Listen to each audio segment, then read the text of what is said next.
Thank you for your patience and for being here Friday night to practice and reflect together about these heart opening practices, the Brahma Viharas, loving kindness, compassion, mudita, equanimity. I remember being on retreat. It's been some years ago now, but this really has stayed with me. And it was the afternoon metta meditation. And I remember just being confused and angry, quite honestly. So much harm happening out in the world. I didn't quite grasp how, saying these phrases would make a difference. I think at this time, there were still many Black men and women being killed by law enforcement. And I just couldn't understand or reconcile, make sense how saying these phrases and an ideal, quiet country setting would really make a difference. I remember going into small group, tears in my eyes,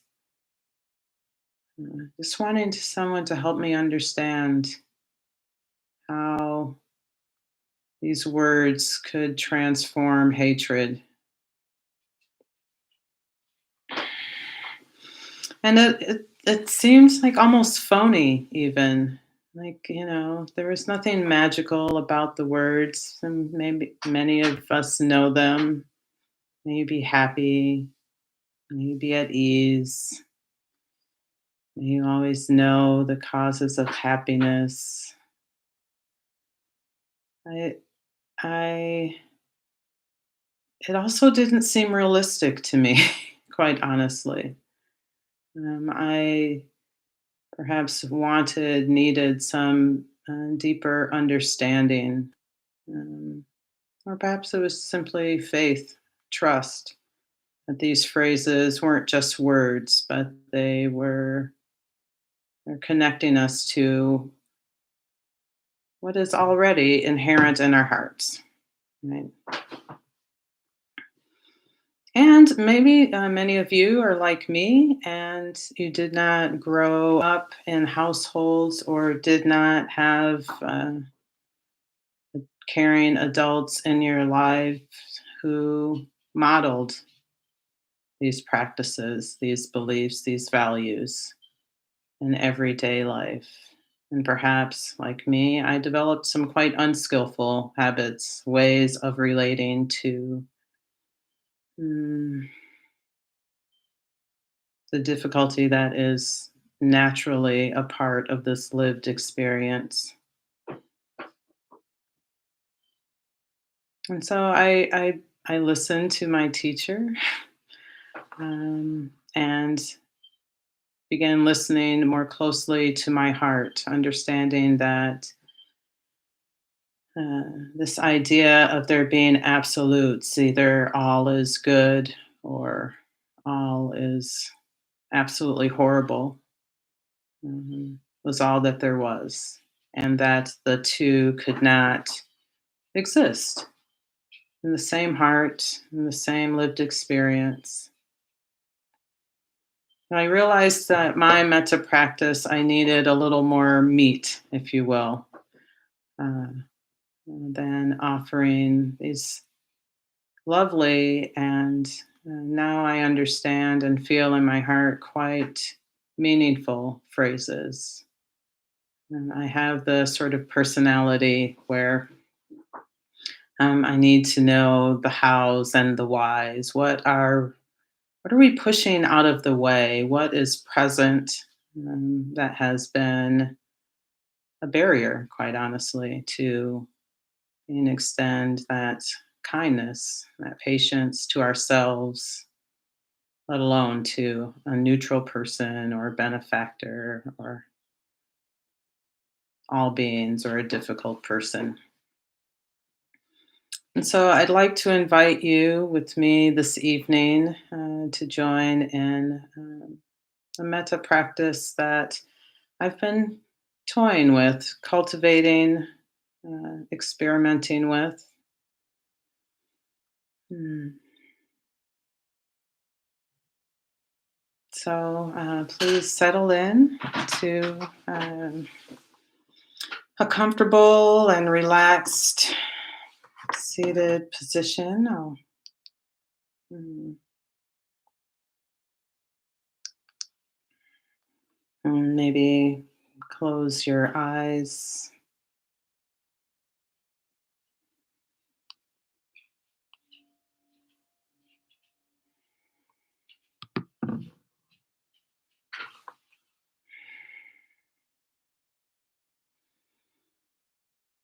Mm, breathing in, allowing the body to settle,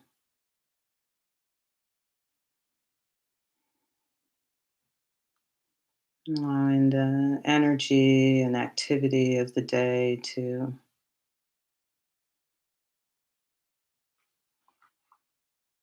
fall away as it will.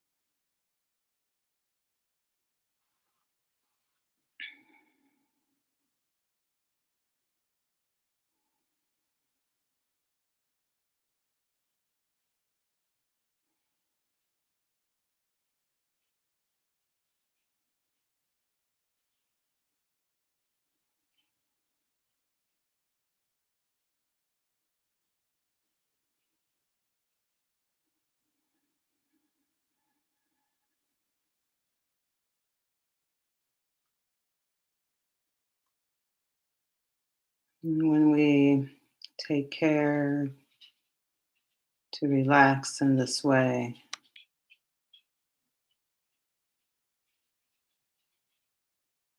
and we allow space to let the stories float by without grasping on.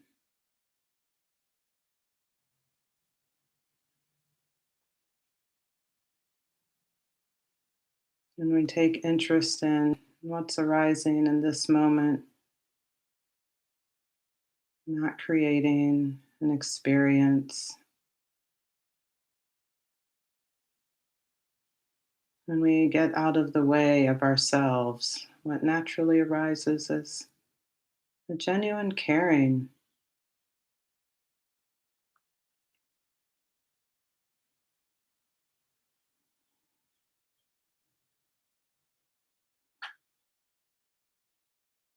and a sensitivity and caring for this heart,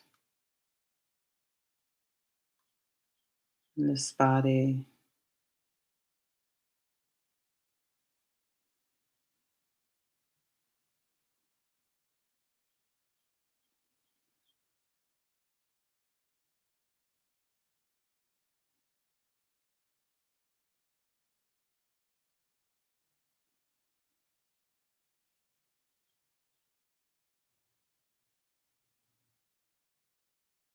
And we may still hear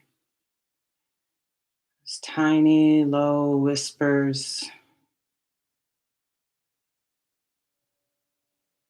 of story or dissatisfaction that we have.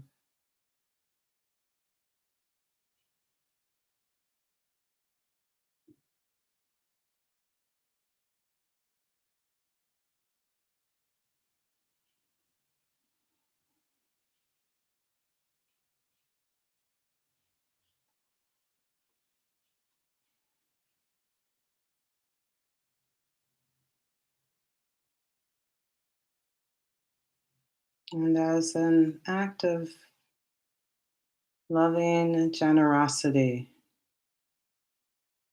we can offer to ourselves or whatever person in your life arises for you as we move through this practice.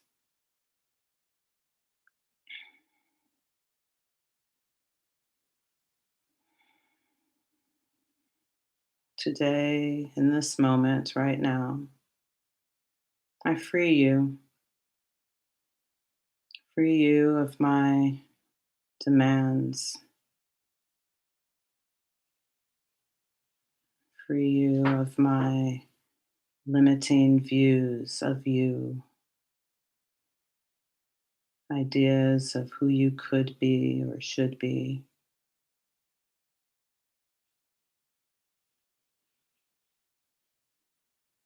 I free you of my expectations.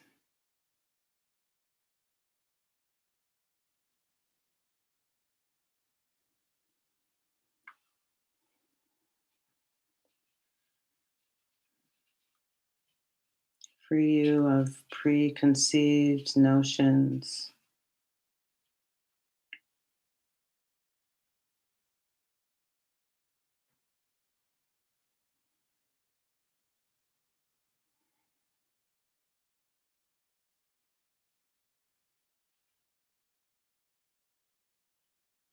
Free you of blame.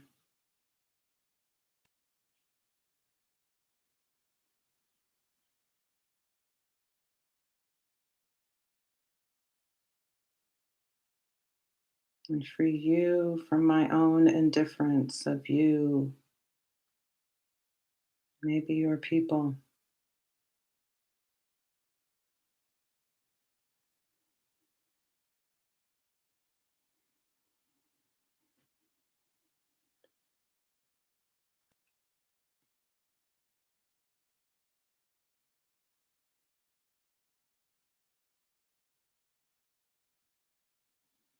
And free you of my judgments, my prejudice, my biases of you.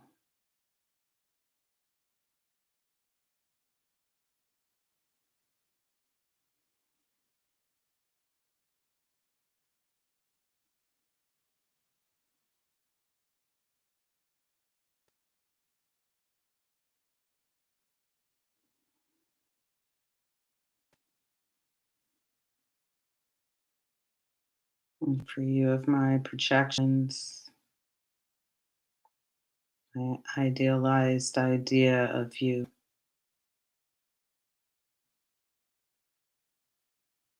May you live happily and at ease.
And when we renounce this distrust of one another, renouncing our stories of one another,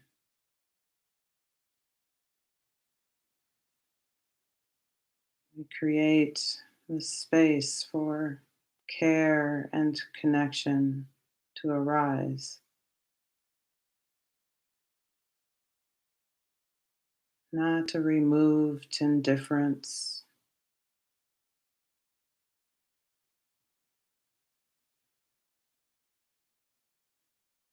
a positive, kind regard for where you are right now.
And we can offer this same invitation to ourselves.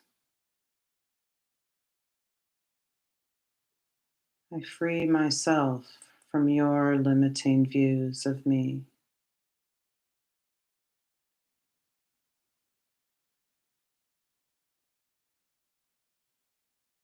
I free myself from your judgments, prejudice, biases.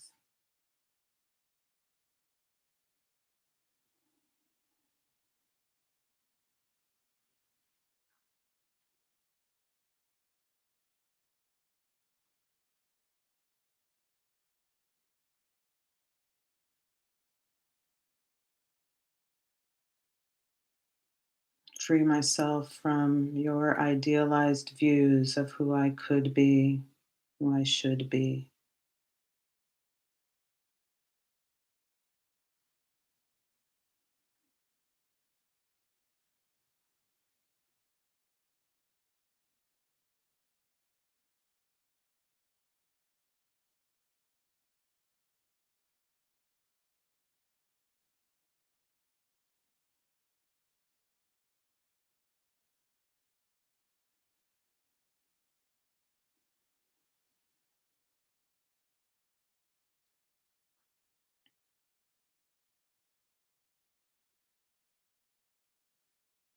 Free myself of your demands, your expectations of me.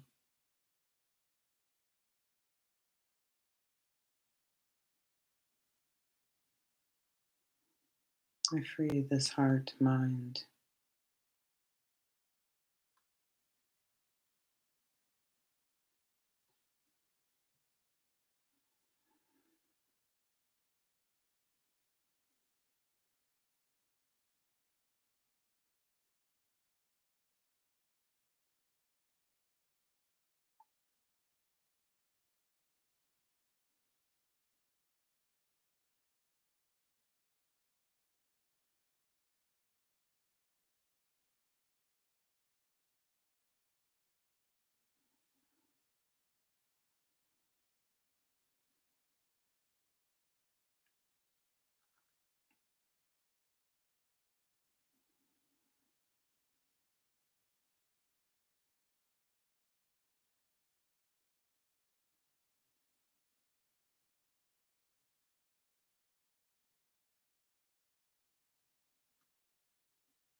You may continue this offering to yourself or perhaps someone else who has risen for you.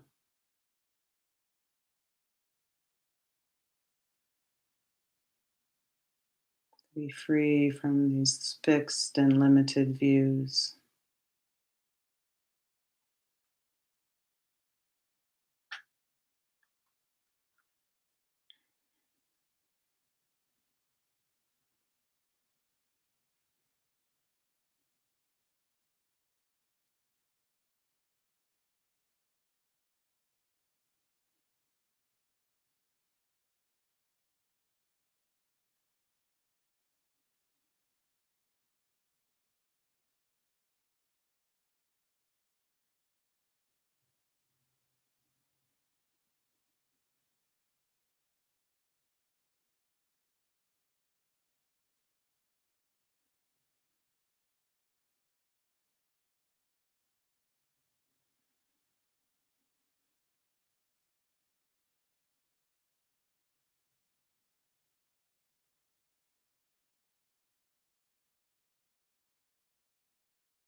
The body softens with this release of judgment and blame, fixed and idealized views. And the body softens, the heart becomes more tender,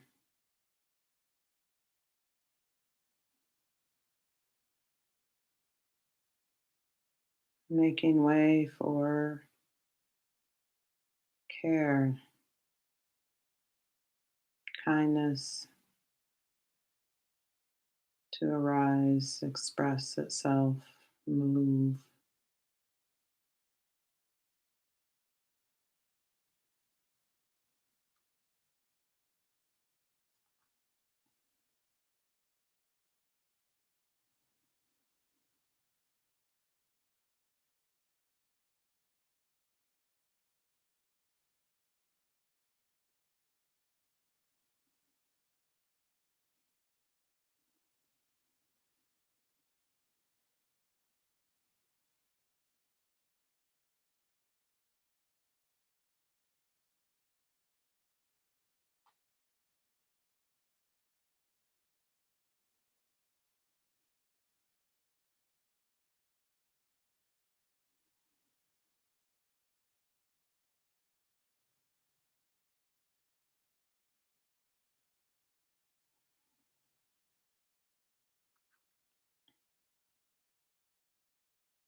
And this renunciation is an expression of love, letting go, releasing my tightened grip, the energy required to keep the flame alive,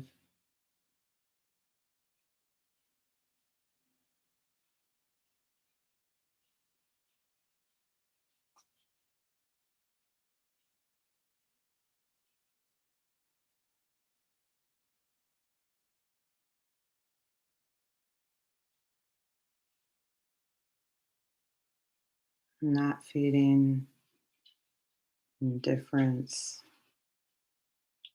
not feeding my judgments.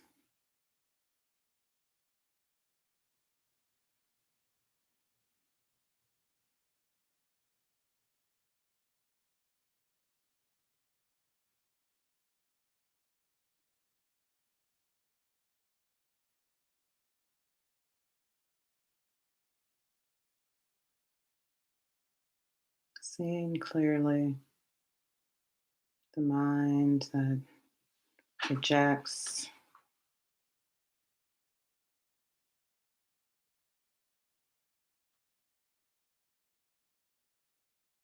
and letting go.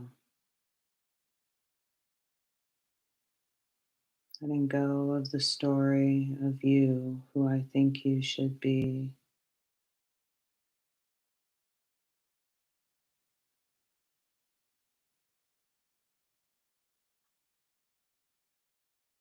so that I can see you here now, just as you are.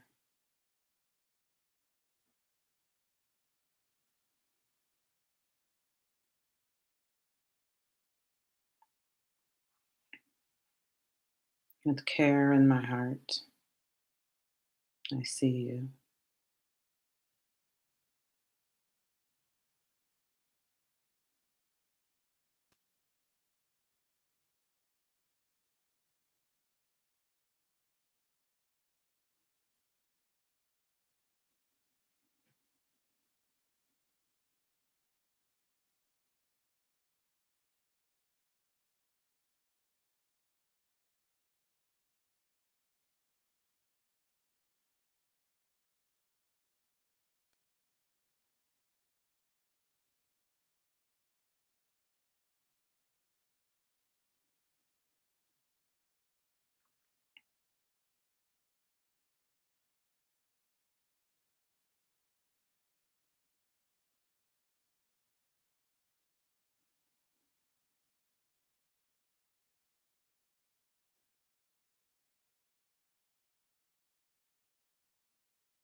Mhm. Maybe take a moment to stretch your legs, or maybe take a sip of tea or water, or say hello in the chat if you haven't already.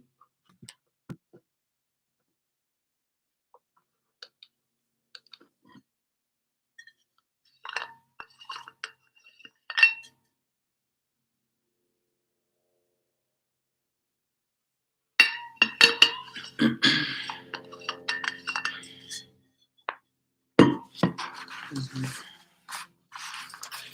I've been getting a lot of momentum and energy from that version of metta practice, sort of clearing the field of all of the weeds that get in the way of flowers blooming, of light getting in. And it's useful for my heart, my mind, to name and be clear about what those things are that are, natural patterns and habits of the mind, judgment and blame, biases, indifference. That many we enact in many days of our life, and even so in these where we have, in some ways, less contact with others. And I found it quite useful to name it, turn toward, even that acknowledging of it um, helps in diminishing and taking the power out of. And there's a quote by Bell Hooks, who has a series of books about love. I think I bought one when I was feeling particularly uh, negative about the state of the world. And she talks about living with a love ethic. Like that's centering a positive, kind regard, not a romantic love or sexual or idealized love.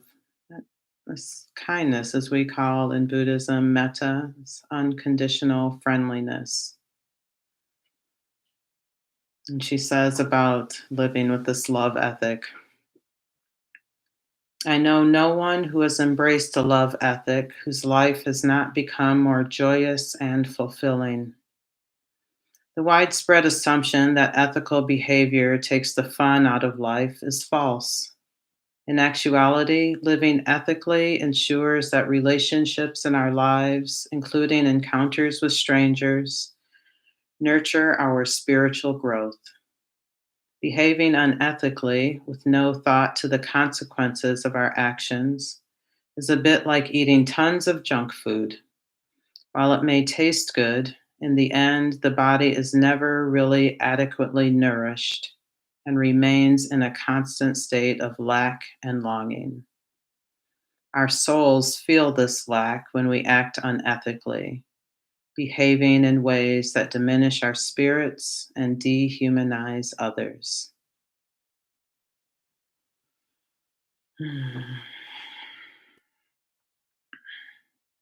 And those words really resonate with me, and this practice of love as renunciation. Uh, that mm, hmm. Yeah, both like an act of renunciation and generosity. Right? So letting go that which is not skillful or is causing harm or uh, blocking in the way of our own freedom, opening of our own hearts, being generous with our seeing clearly, generous with our interest in this heart mind that is imperfect, sort of gnarly, grumpy, and turning toward it with kindness, with patience, not in that rote chant of words and carrying on as if the magic will happen somewhere else, but really breathing in, living uh, these mantras. I remember on that retreat thinking, "Oh my God, my whole life is going to have to transform in order for me to be able to offer loving kindness. Like I have to get my act together." I had this idea that I had to be perfect. I had to have the solid practice and be living on the Eightfold Path without veering off in any moment. And only then would I be able to offer this kind regard toward others. I'd like to read something from Zenju Earthland Manuel, who is a Zen teacher. And this speaks to this a bit. She says, to be good people, we tend to bypass the messiness of our lives in order to enter the gate of tranquility. No matter which way we approach peace, it seems we must cross the burning threshold of human conditioning to enter it. So, before we leap to the universal, the true essence or spirit, why not start where we are as human beings? We must care a path through the flames of our human condition. We must see it for what it is and bow to it. Not a pitiful bow, but a bow of acknowledgement. By acknowledging our human condition, we acknowledge that we might not know how to end hatred and that we are not superheroes, but that we are simply human beings. Mhm.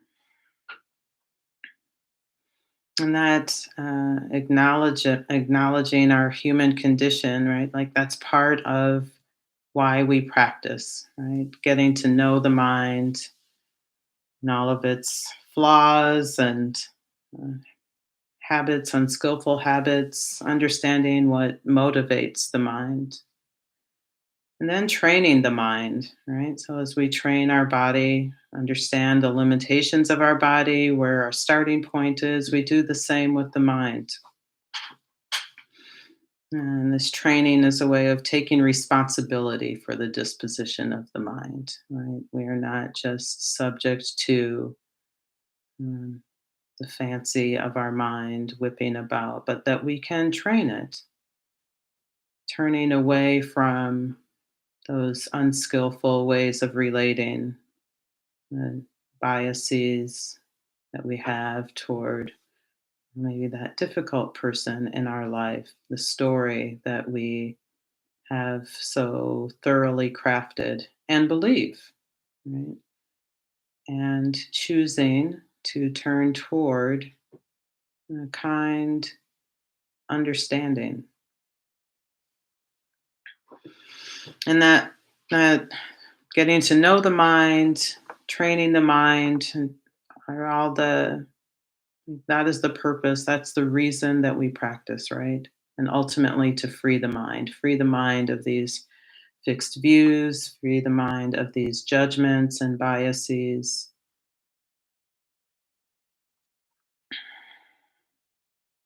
Mhm. Mhm.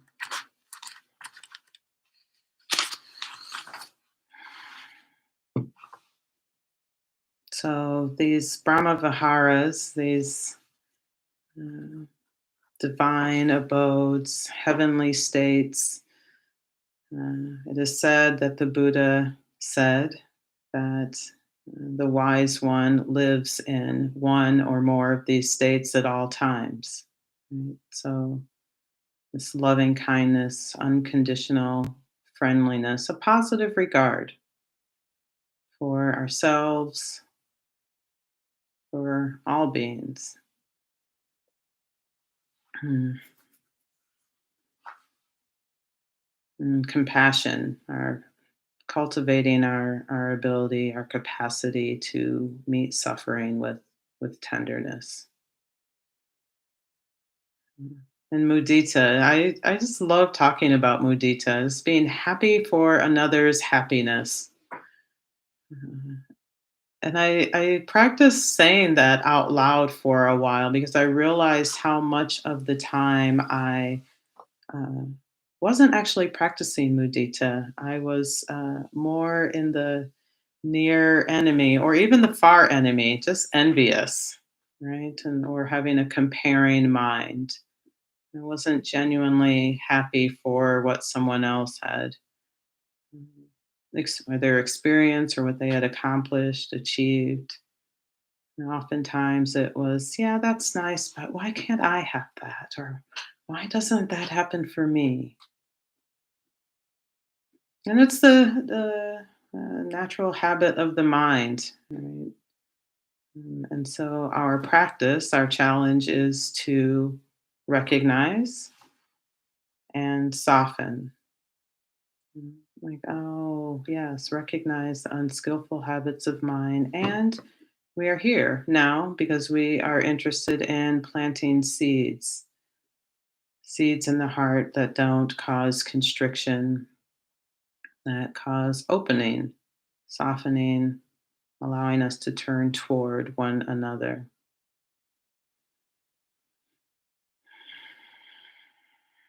And these mind states, oh, I don't think I mentioned equanimity. So sort of the great equalizers. Mm, sort of saying yes to this life, yes to all the joys and sorrows alongside the delights and disappointments all together, saying yes. Mm.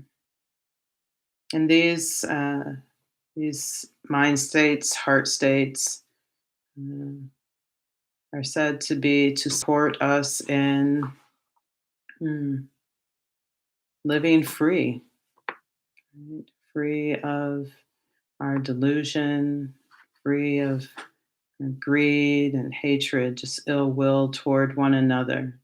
And so that training of the mind, this training that we are doing together, is to practice turning toward loving kindness, compassion, in those very moments when we see the patterns of perhaps judgment or impatience arising. I certainly have my difficult person in my life who I'm very close to, and perhaps many of us are. And I think, for me anyway, that's part of what makes it a difficult relationship. It's close and complex, and being interested in more than my story about this difficult person.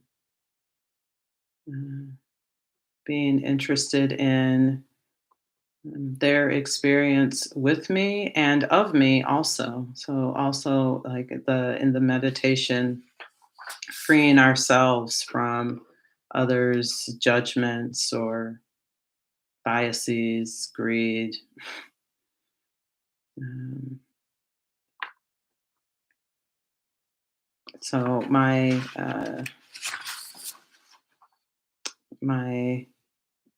difficult person mm, has been a great teacher for me in this way. Um, and strengthened probably has strengthened my metta practice far more than reciting the phrases that are commonly cited.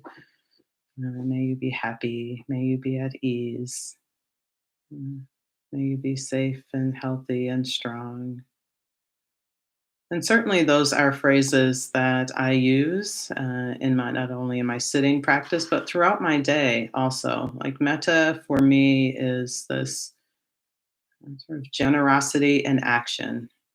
Right. So, not in just moments where it's easy or all the conditions are right, as they are here, mostly in my room now, it's fairly easy to bring someone to mind, the neutral person, benefactor, um, and even, offer metta to myself as I was nervous at the beginning. Mm, And it's important here too when the conditions are close to ideal or very supportive. And it's in these conditions that strengthen us to bring our metta practice into less ideal situations or environments. When we feel challenged or pushed, judged, blamed, it really is in those moments where our practice comes alive. And this loving kindness, ill will, or non ill will, and equanimity are often confused as being passive, just allowing um, harm or even abuse, and not using one's voice.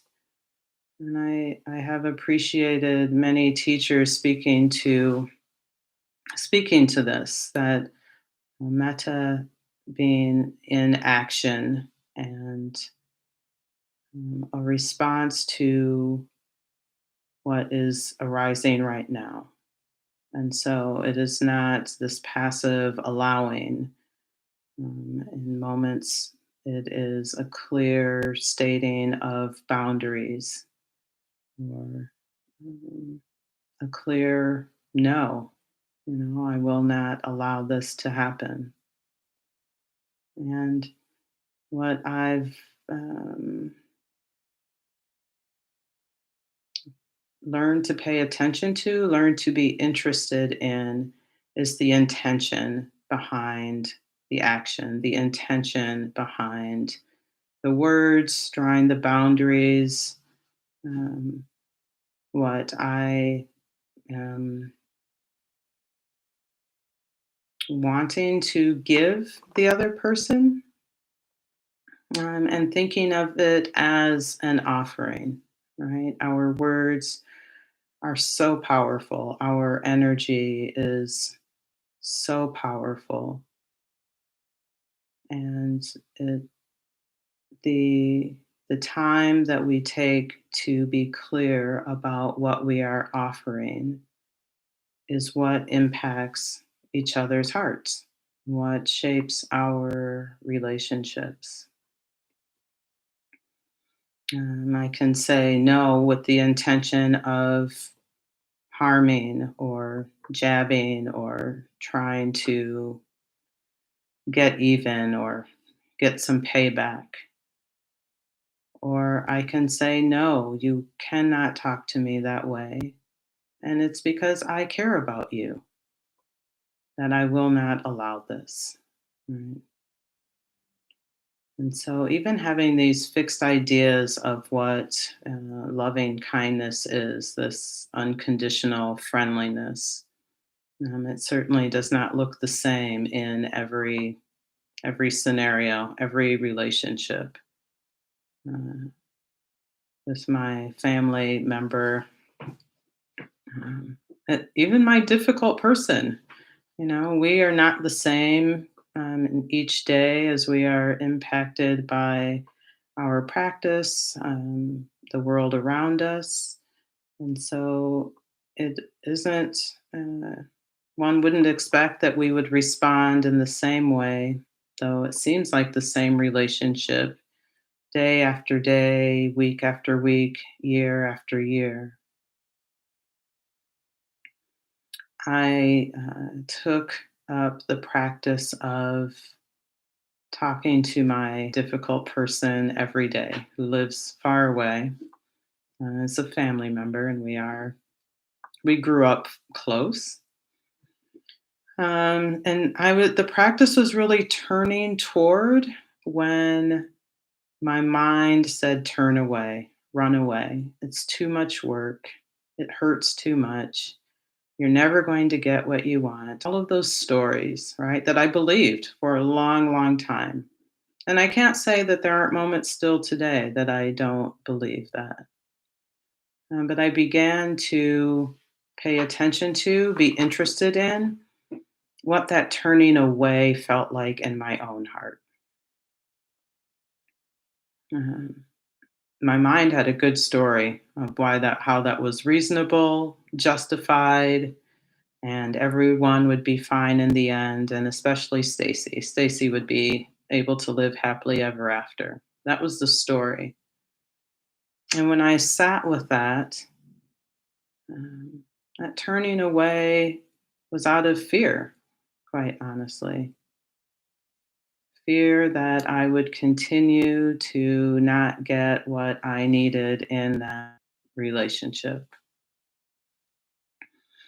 And as I continued to sit and just watch how my mind related to this person, to this relationship, I began to see really clearly how much I was holding back, right?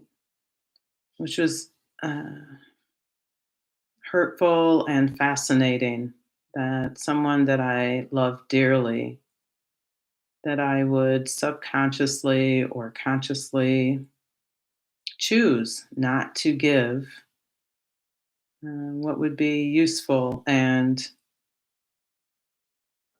loving, quite honestly. Right. And I had my story and justification for that as well. You know, and perhaps you have relationships like that too. Well, I'm not going to until they, or they don't really deserve it, or I'm not ready.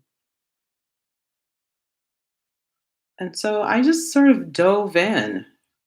Like I had years of experience with this person of being tight and pulling back, withdrawing,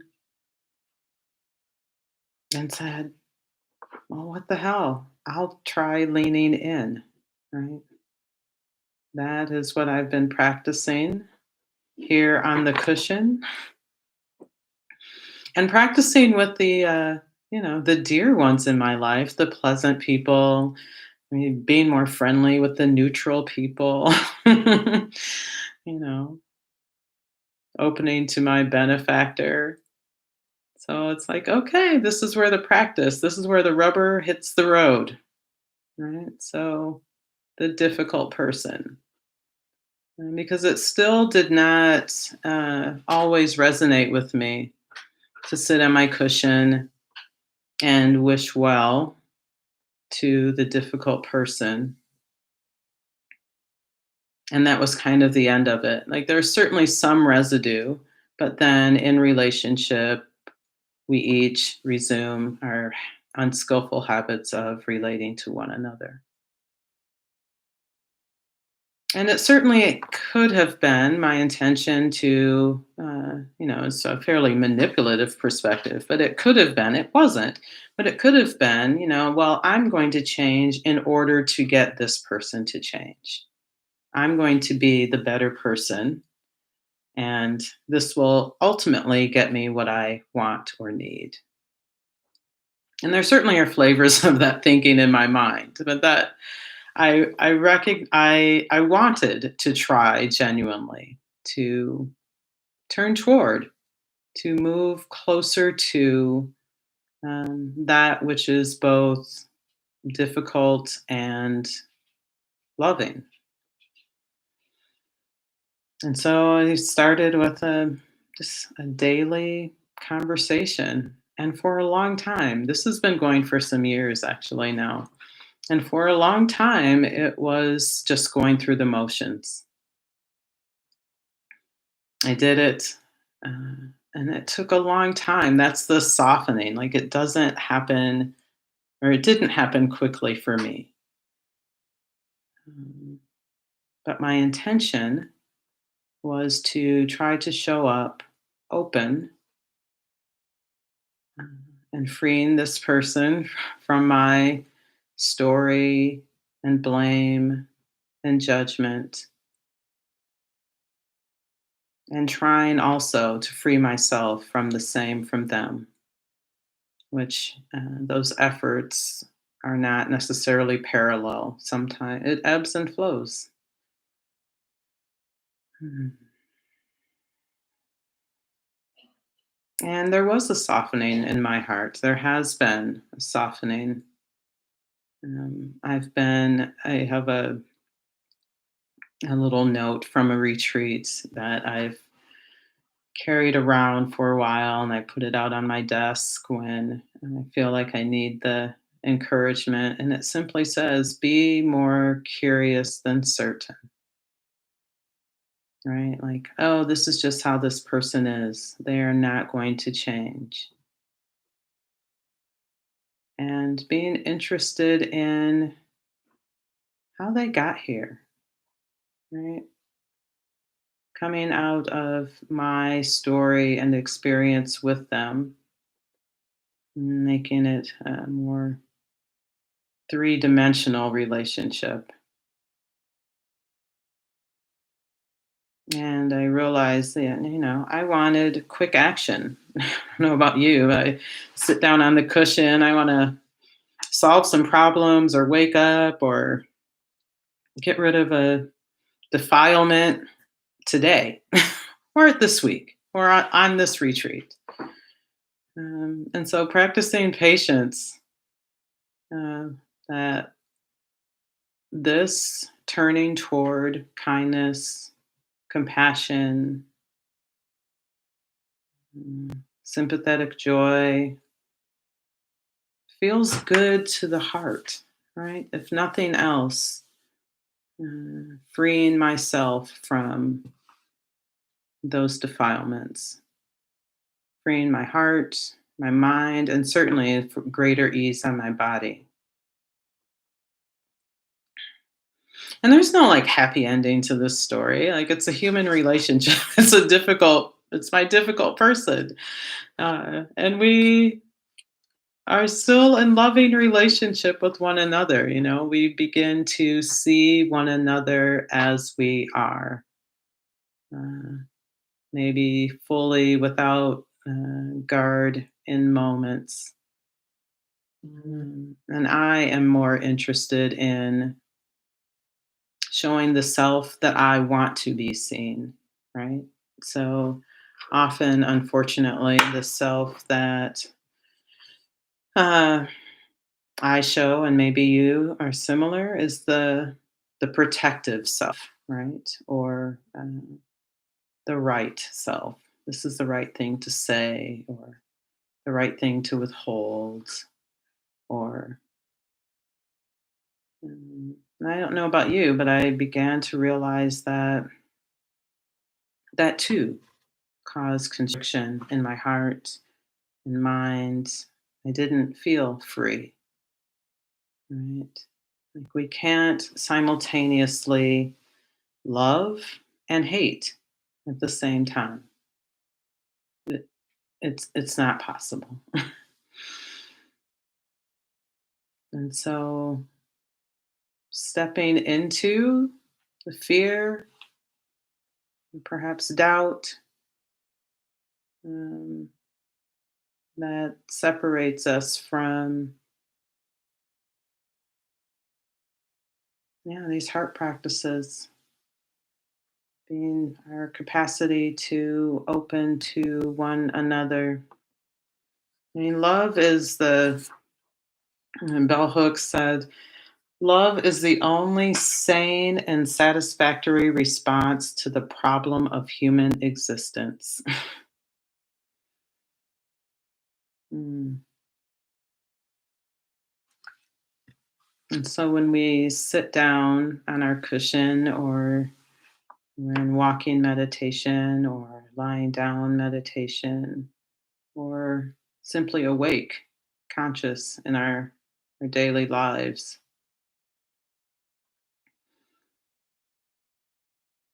sort of this commitment to practice, to living in an awake state, to living consciously, is that accountability, taking responsibility for the patterns and habits of our mind, and not only of our mind, but how we enact those thoughts and beliefs.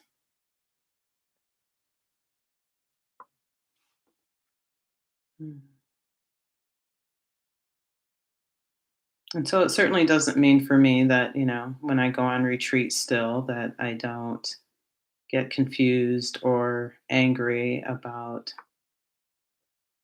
the state of the world and how passive sometimes it does seem to sit and offer metta. And so I have made a promise to myself that metta in action um, is okay, is okay and good and necessary, right? I like the idea. Like that was, I think, how it first started for me. I like the idea of offering kindness to a neutral person and then began to recognize how many neutral people I encountered and how much energy does it take to be offer a bit of kindness. And it is energizing. It creates more love and space in my own heart without expectation of anything in return from my neutral person, from my difficult person. It is what feeds this heart. And mm, because we rub up against each other in this life, both virtually and in real life, when our hearts are settled and clear and oriented to goodness, kindness, that is felt in the world. It is felt in our relationships. It is felt by the neutral person and the difficult person. And we don't know the ripple effects. We don't know the impact, the depth of that impact. But I know certainly that I have felt that. I have felt the genuine presence of a kind person. And I recognize the impact that that made on me, right? That's what's being set in motion. Their kindness was carried forward in my own heart, in my own words, thoughts, beliefs. Hmm. Oh, I think I'm at time. So I would like to share.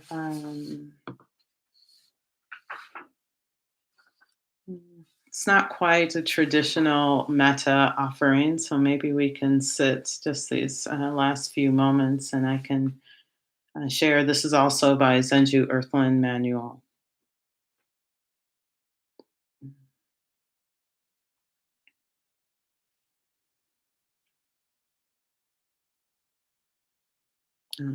I'll say this is sort of in the same vein as I was saying earlier, sort of clearing the field of weeds, if you will, like naming what is known to get in the way of cultivating joy and love in our hearts so that the light can get in and flowers can bloom.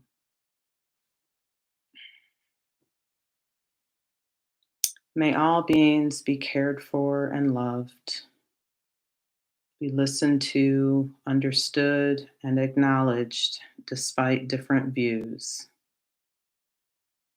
May all beings be accepted for who they are in this moment, be afforded patience, be allowed to live without fear of having their lives taken away or their bodies violated. May all beings be well in its broadest sense, be fed, be clothed, be treated as if their life is precious, be held in the eyes of each other as family. May all beings be appreciated. May all beings feel welcomed anywhere on the planet, be freed from acts of hatred and desperation. May all beings live on the planet housed and protected from harm, have what is needed to live fully without scarcity. May all beings enjoy life, living without fear of one another, be able to speak freely in a voice and mind of undeniable love. May all beings receive and share the gifts of life, be given time to rest, be still, and experience silence. May all beings be awake and rise above the difficulties of this lived experience with integrity, forgiveness, compassion, and wisdom.